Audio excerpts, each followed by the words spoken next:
Praise God. Glory to God. Glory to Christ Jesus. Once again, a great evening, great afternoon, and great morning, everyone. Saan man po kayo, sa labas ng bansang Pilipinas, sa ibang bansa, throughout the whole world, naway sumatin pong lagi ang malaking kagalakan, kapayapaan, at syempre ang pagpapalang nagmumula sa ating Panginoon Kristo. Again, isa pong mabiyaya at talagang pinagpalang gabi ang sumatin pong lahat sa pangalan ng Panginoong Hesus. At ako po si Coach Ed Soriano, aka Sorin Legaspi. Yan, may ganun ay nagsasabi sa atin nawa ay patuloy po tayong tulungan ng Panginoon na makasunod at magawang kanyang kalooban. At naniniwala tayo when it comes to doing the will of God, napakahalaga dyan ang pangunguna ng Panginoon. Kaya very interesting po. Ayan ang i-share ko ngayong awitin sa iyo. Hindi ko po ito composition, pero isa po ito sa madalas nating inaawit, no? It is very popular songs of worship na it was popularized by Don Moen. Correction to that, no? Si Ron Kenoly, yan. So, in correction. So, ito po yung pinasikat ni Ron Kenoly, and this song was entitled Anointing. Yan. Pero bago pong lahat, bago natin awitin ang awiting Anointing, ay may sinasabi pong Word of God na nais ko pong ibahagi sa inyo. Dito po sa 1 John chapter 2, verse 27, sa NIV, sa New International Version, bago sa wikang sariling atin, ay ganito po ang pagkasabi. But the anointing that you receive from Him abides in you, and you have no need that anyone should teach you. At ulitin ko pang sabi nito, and you have no need that anyone should teach you. But as His anointing teaches you about everything, and is true, and is no lie, just as it has taught you, abide in Him. Sa wikang sarili, sabi po sa ASND, which simply means ang salita ng Diyos, sabi po sa unang Juan, kabanata 2, sa talatang 37, ganito po ang pagkasabi ng salita ng Diyos na maliwanag pa sa sikat ng araw. Sabi sa ang salita ng Diyos, Tagalog Contemporary Bible, kung ang tungkol naman sa inyo, no, ang banal na espiritu na tinanggap ninyo kay Kristo ay nananatili sa inyo. Kaya hindi na kailangang turuan pa kayo ng iba. Sapagkat ang banal na espiritu, gawin natin klaro yan sapagkat ang banal na espiritu ang magtuturo sa inyo sa lahat ng bagay. At ang mga itinuturo niya ay katotohanan at hindi kasinungalingan.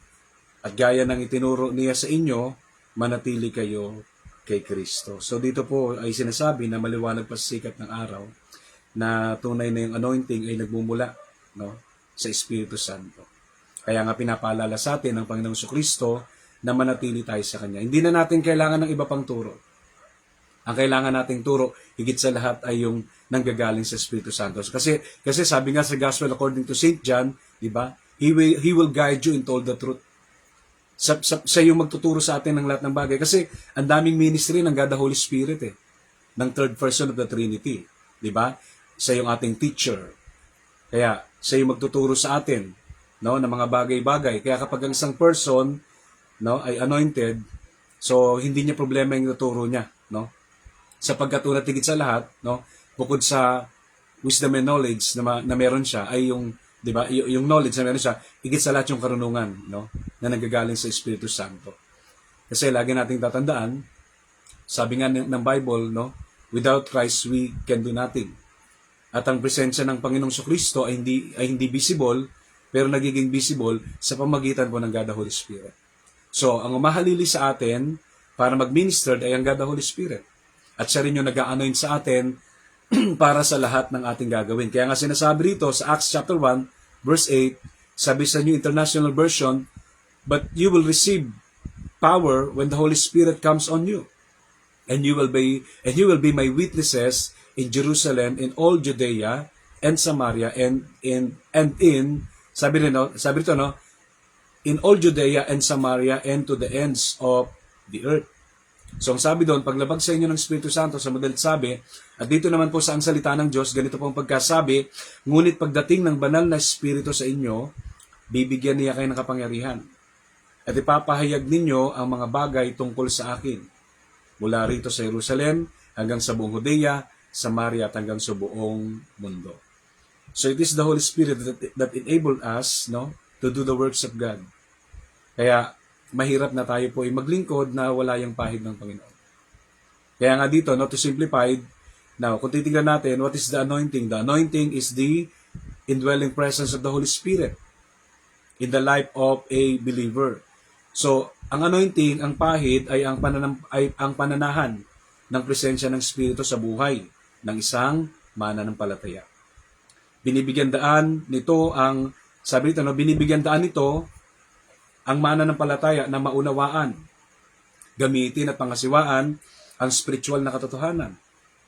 Sa madaling salita, ang presensya o yung tinatawag nating the anointing ay nagbibigay daan, no, sa mga mananampalataya na magkaroon ng spiritual na connection. Kaya ang sabi rito, no, it enables the believers to understand, apply, and administer spiritual truth. Simply put, the presence of God or the presence, sabi rito, the presence of the anointing enables believers to have a spiritual connection. So, yan po yung napakahalaga, no? Maging si Jesus, anong sabi niya, di ba? Di ba? Yung patungkol sa anointing, Luke 4:18, anong sabi diyan? The Spirit of the Lord is upon me because He has anointed me to proclaim the good news. So, kung si Jesus, hindi siya, di ba, hindi dumating sa kanya, ang anointing, ang pahid ng Espiritu Santo, hindi po siya makakapangaral. Sapagkat iba yung karunungan, ay iba yung kaalaman kaysa karunungan. No? Kasi yung wisdom directly comes from God. At siyempre, iba yung anointing. Kasi pag sinabi nating anointing, may impact. Hindi po impacto, ha? May impact. May power. Kaya nga, di ba, yung mga alagad, no? They were unschooled. Di ba? Undergraduate. Pero nung sila po'y nangaral, no? Nung sila po'y nagatid ng mabuting balita, marami pong mga patay na nabuhay. Maraming may sakit ng gumaling. At maraming bulag ang nakakita. At kung titignan natin, maraming may sakit ang gumaling. Kaya nga nagtataka sila, bakit ganito itong mga taong ito? Hindi naman edukado, hindi naman nag-aral, no? They are not intelligent, pero grabe yung pagsama ng Diyos because of the anointing. Kaya ngayong gabing ito, yan, kunin ko lang po yung aking electric guitar. So madalas acoustic ang gamit natin. Ngayon naman, let's do this. Yan. Gamitin natin electric guitar. Yan. Kaya, so medyo haba pa kasi kapag dinagdagan natin yung the signs, no? Meron pa sana rito the signs of the anointed person. Pero, ayan, dyan lamang muna tayo. Sapagkat ang pinaka focus natin is yung worship, no? Yes, sabi nga ng awitin, diba? Anointing, fall on me. Anointing, fall on me. And let the power of the Holy Ghost fall on me. Yes. Thank you, Lord. Tayo pumawit sa Panginoon.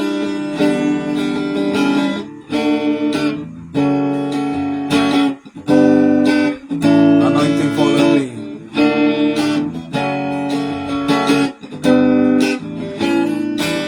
Let the power of the Holy Ghost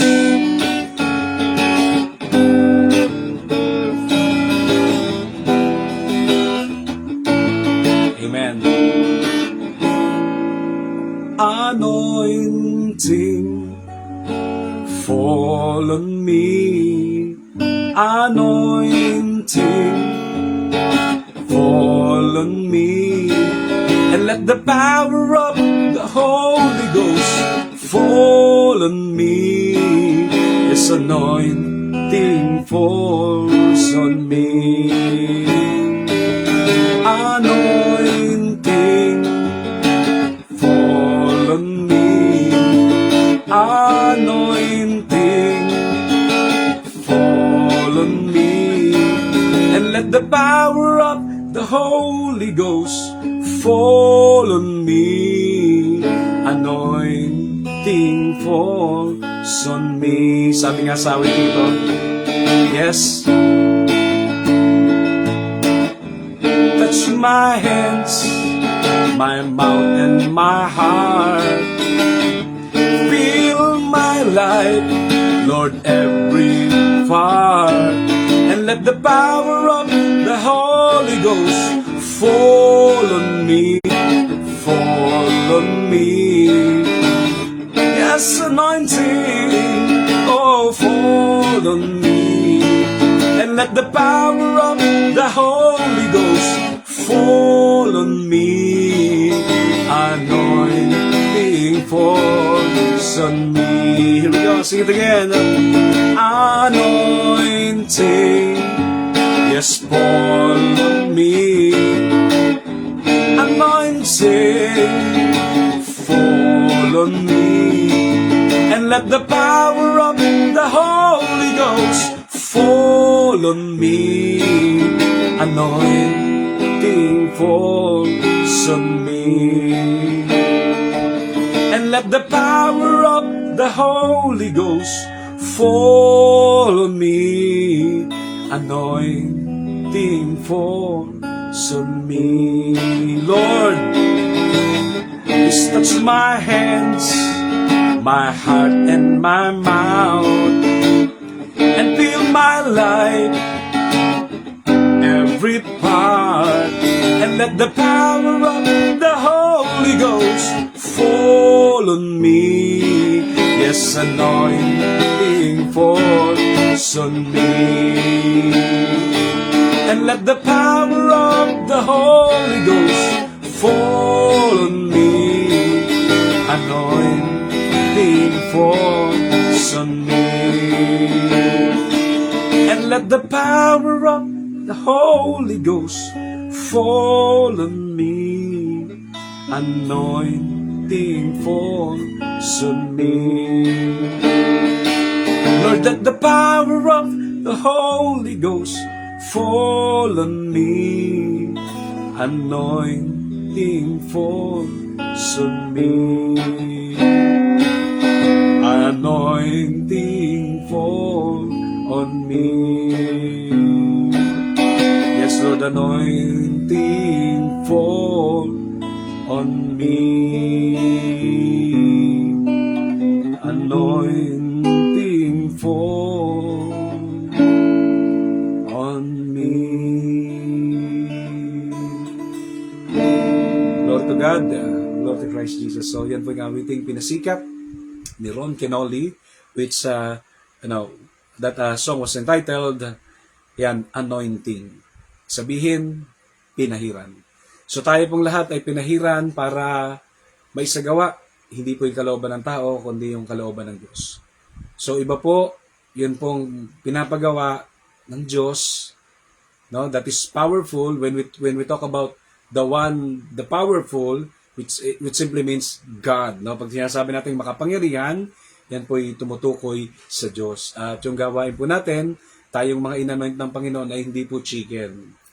Hindi po basta-basta, hindi po matatawaran. Sapagkat ito po ay special work sa panguna ng mga apostol. So they do greater things. They do miracles, many miracles because of the anointing. Kaya nga sabi ni Chris, no? Oya Kelomi, no? Sabi ni Pastor Chris, yan. Medyo hindi ko lang ma-recall yung pronunciation nito, no? Sabi ni Chris Oya Kelo, no? Kelomi, sabi niya rito, mga kapatid, no? When the Holy Spirit comes into your life and you allow Him to take charge of your life, He'll bring in the anointing. He'll bring in the anointing. The anointing of God's Spirit, sabi rito, no? Will come upon you everything you do. Grabe. So, hashtag, kapag ang banal na Espiritu ay dumating sa buhay, sa iyong buhay, sa buhay ng bawat isa sa atin, sa buhay ng tao, at ang sabi rito, at pinahintulutan mo siyang mamahala sa iyong buhay. Wow, I like that word, no? Grabe, no? If you will allow Him, no, to take charge, to take fully control, no, into your life, sabi rito, no, siya ay magdadala ng pagpapahid. No, ang pagpapahid ng Espiritu, sabi rito, no, ng Diyos ay darating sa lahat ng iyong ginagawa. Grabe. So ito po yung napakaganda, no? The anointing of God's Spirit will come upon you in everything you do. Kapag pinintulutan natin ng Diyos ang patuloy na maghari sa buhay natin at manahan, so ang anointing ng Panginoon ay darating, mararanasan natin sa lahat na ating gagawin. So, shoutout muna po tayo dyan. So, hashtag, no? Yan, super thanks for watching. Yan, Brother Kaloy. Yan, Spole. Ayan, he's watching from Batangas City. So, kanina hindi ko nakita kung sino mga nakasin.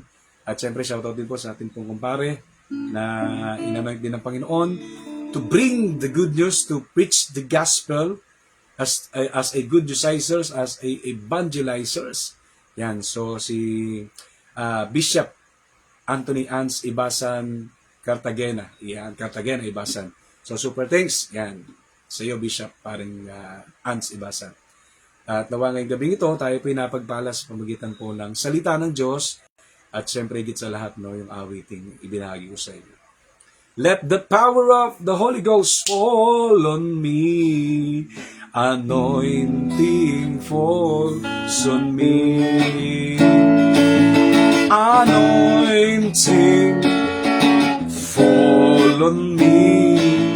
Anointing fall on me.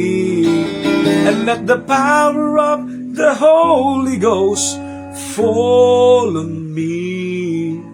Anointing falls on me. Anointing fall on me. Anointing fall on me. Amen. Super thanks and God bless everyone. In Jesus' mighty name.